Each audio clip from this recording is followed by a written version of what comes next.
Have you ever been blown back on your paraglider? Have you ever seen someone get blown back? It's terrifying. Hey Rick, I'm getting a little nervous, man. I'm going backwards.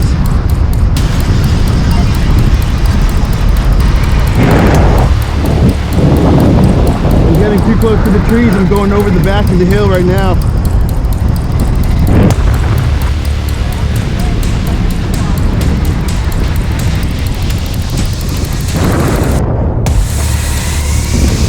I'm over the back. I'm probably gonna go in the water.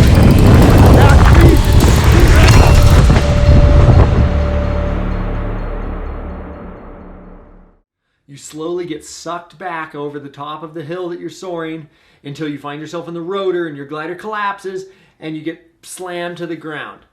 It can literally kill you.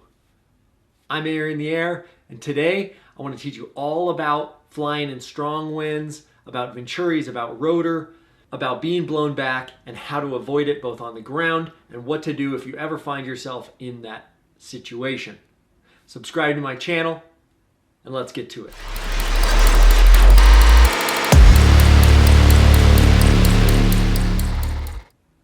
Okay, so first, what is being blown back?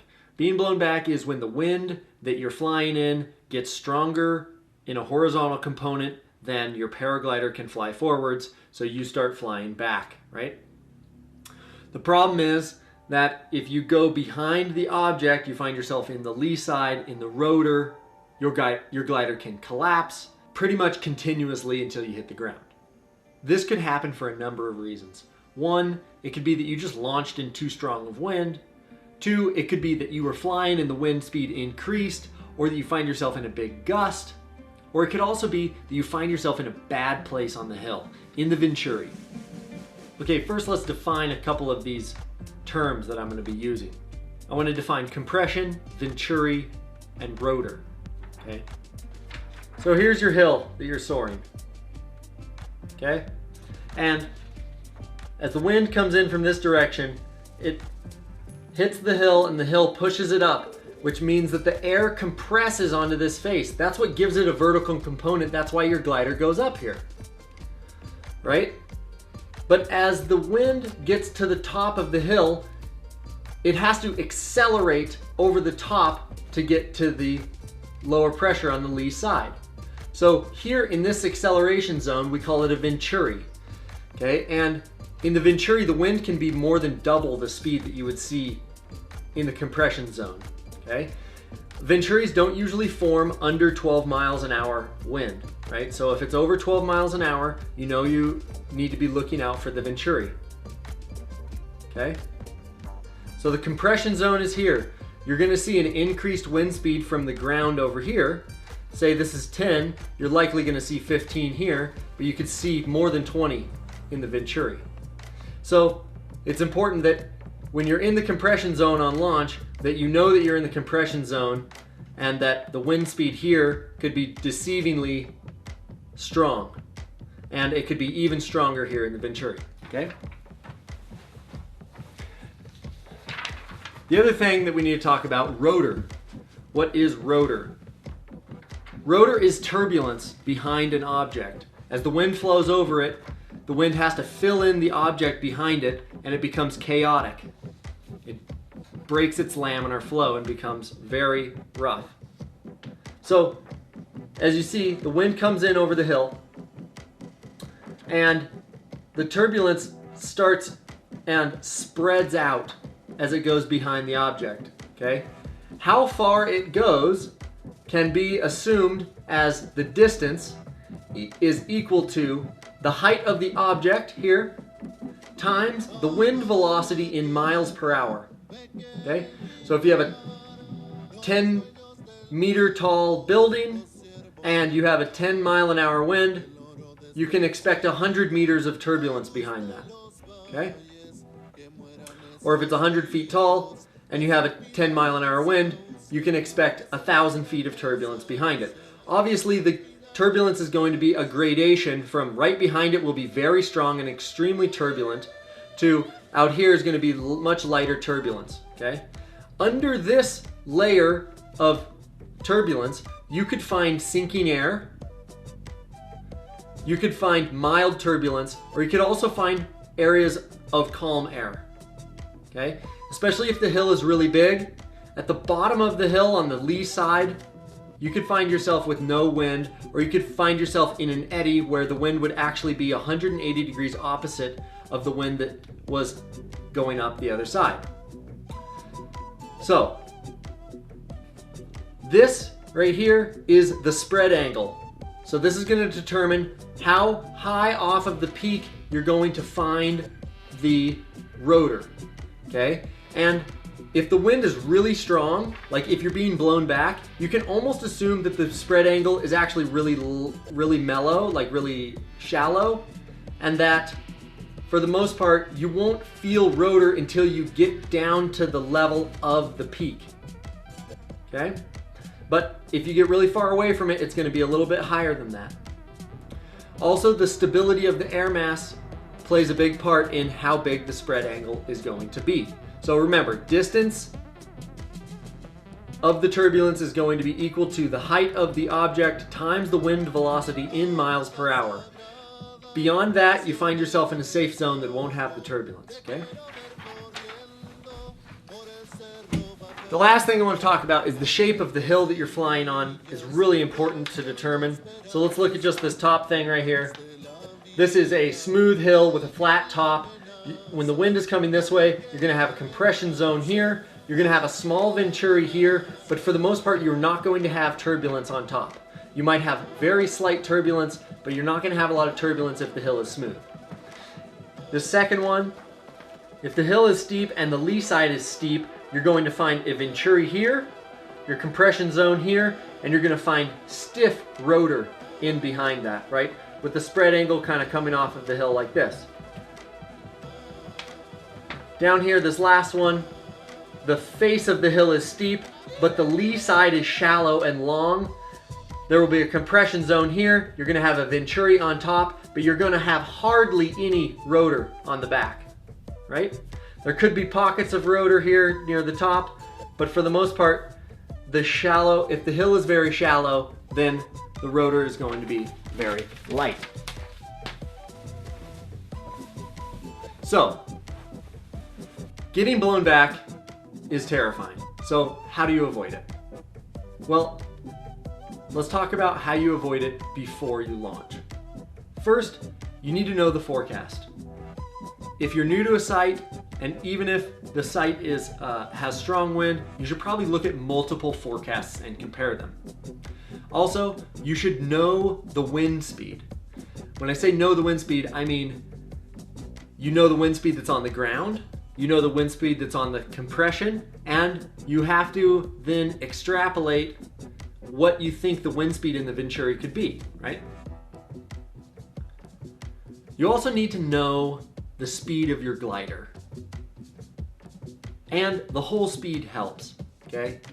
The speed of your glider is going to depend hugely on the model, but also on the wing loading. So if you go onto the manufacturer's website and they say the trim speed is 30 kilometers an hour, but you're light on the glider, you're going to be way slower. But if you're heavy on the glider, you're going to be faster than that, okay? So you got to take that into consideration.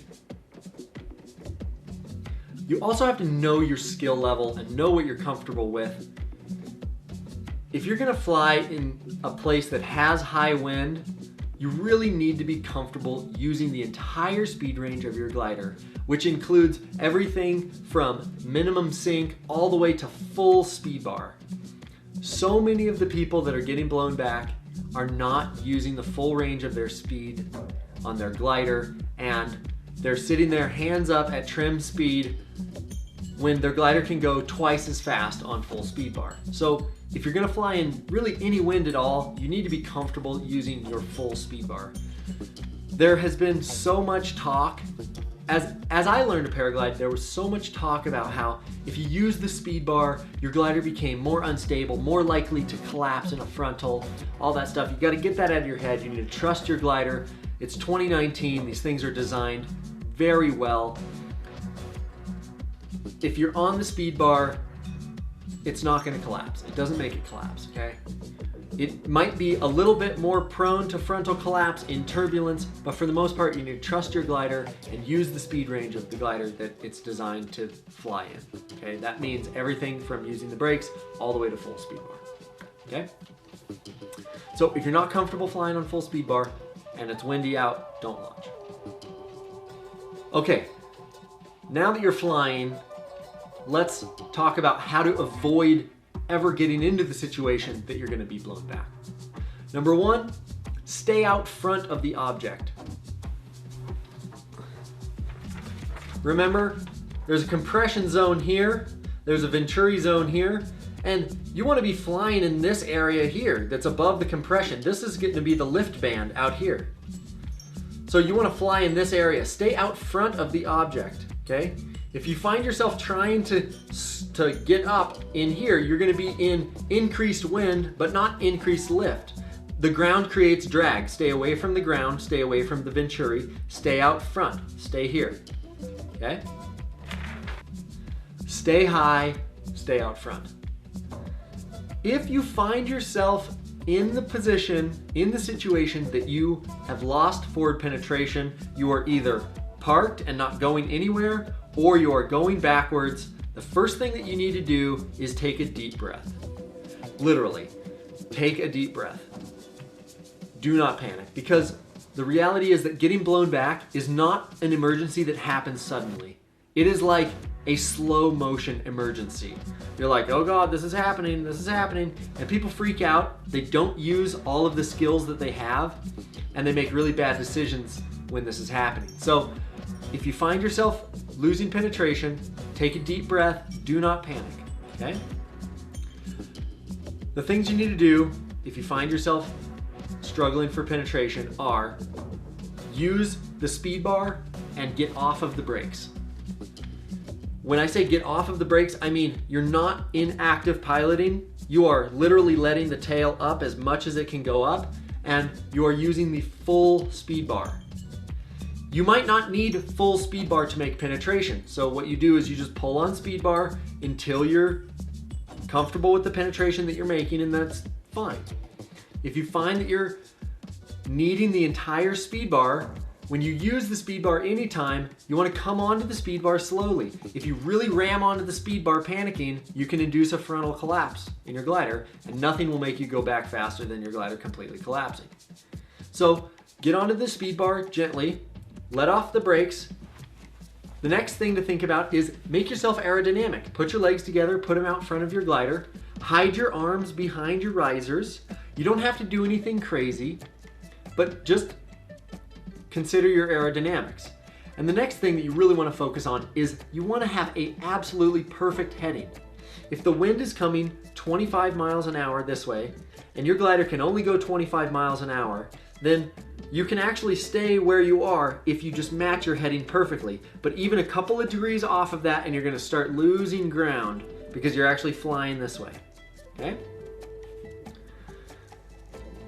The next thing is, now that you're flying as fast as you can and you're aerodynamic, you want to think about your outs. Sometimes if you're flying a butte and it's round and there's nothing beside it, you can just crab away from the object, and even if you get blown back, you're in a place that doesn't have rotor.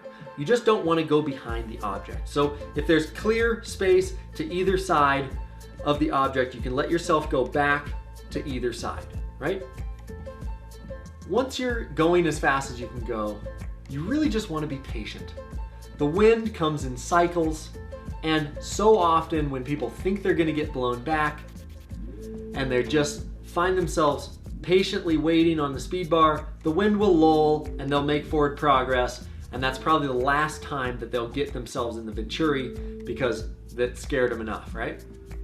So if you're going to crab away from the object, remember that the wind can venturi sideways so that the wind speed will actually get faster as you go past the butte.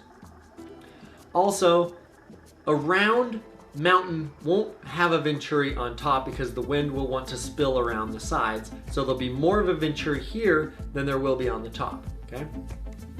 Something to think about. As you're fighting for penetration, there's a couple things that you really do not want to do. The first one is do not try to top land. You want to stay away from the ground right now. If you are going up, if the air is taking you up, go up. I know that when I've been blown back, I've had a feeling that I want to be on the ground right now. I'm spooked and I want to be on the ground. But you have to fight that feeling, stay as high as you can. Staying as high as you can, it keeps you out of the compression zone, it keeps you out of the venturi, it keeps you away from the hard ground that can kill you, and it also extends your time. It gives you options, it gives you time to calm down, time to make decisions, and it just keeps your options open, okay? Do not, under any circumstance, pull big ears. Do not pull a beeline stall trying to get down. Both of those things are descent techniques. They drastically increase your drag and they will make you slower. So what you want to do, stay on that full speed bar, keep a perfect heading, stay calm, stay patient, okay? Now you're thinking about your outs.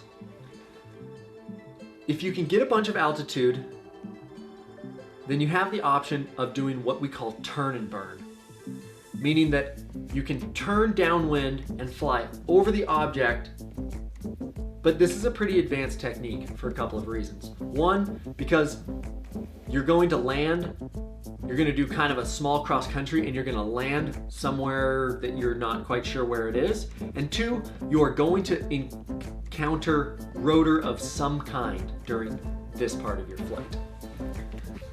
Remember this. So if you turn and burn and you're low, you'll fly right into the rotor. You're gonna take a whack right here and you'll sink out and you'll crash into the ground right here. So if you're going up and you're stuck and you're parked, or you're going back and you're going up, keep going up. Take all the altitude you can get, right? Because if you find yourself up here and you turn and burn, you clear the rotor by a long ways and you land safely somewhere far downwind, right? No harm, no foul. But remember, when you turn and burn, you can expect that pretty much after this area around here, you're gonna encounter sinking air. So your glide's not gonna be as good, but you are gonna be going downwind, so you're gonna go real fast, right? The goal with turn and burn is to get yourself from here to the safe zone. And remember, the distance that you need to travel to the safe zone is the height of the object times the wind velocity. And if you're on a huge mountain, it can literally be miles. So if you're on a huge mountain and you're soaring and you're getting blown back, turn and burn might not be an option for you. I was blown back one time at Cape Kiwanda here on the Oregon coast. It's an object that's maybe 150 feet tall, and I was probably in 20 mile-an-hour winds or more on a 20-meter acro glider. I panicked. I had little connectors on the speed bar so that I could pull the speed bar even in my speed wing harness. And I got into the venturi and I got scared and I reached up and I grabbed the speed bar and I pulled down on it fast, but I didn't take my hands out of the brake toggles, and so I pulled the speed bar and the brakes at the same time, and I thought, oh God, and I let go of the speed bar and I porpoised up and it made me blow back, and so I had no choice but to turn and burn, and luckily I landed without incident, but it was absolutely terrifying. So turn and burn might be a good option if you're a little bit more experienced and there's places to land you think you can actually clear the rotor. For the most part, it helps to be a conservative pilot, not to fly in too strong of winds. Paragliders aren't that fast, and the air that we fly in can quickly change. The wind speed can quickly increase, and so it's important to know the limitations of your aircraft, know the forecast and what you have coming at you, as well as knowing your own skill set and what you're comfortable with and the whole speed range of the glider. Other than that, go fast, be aerodynamic, and keep a perfect heading. Be patient, don't panic, keep your options open. Don't force yourself to the ground with any kind of descent techniques. Those are the basic rules for not being blown back. I hope that helps you. Let me know if you have any questions in the comments below. I answer them all. And subscribe to this channel for more instructional paraglide videos and adventures. Thanks so much for watching, and we'll see you on the next episode.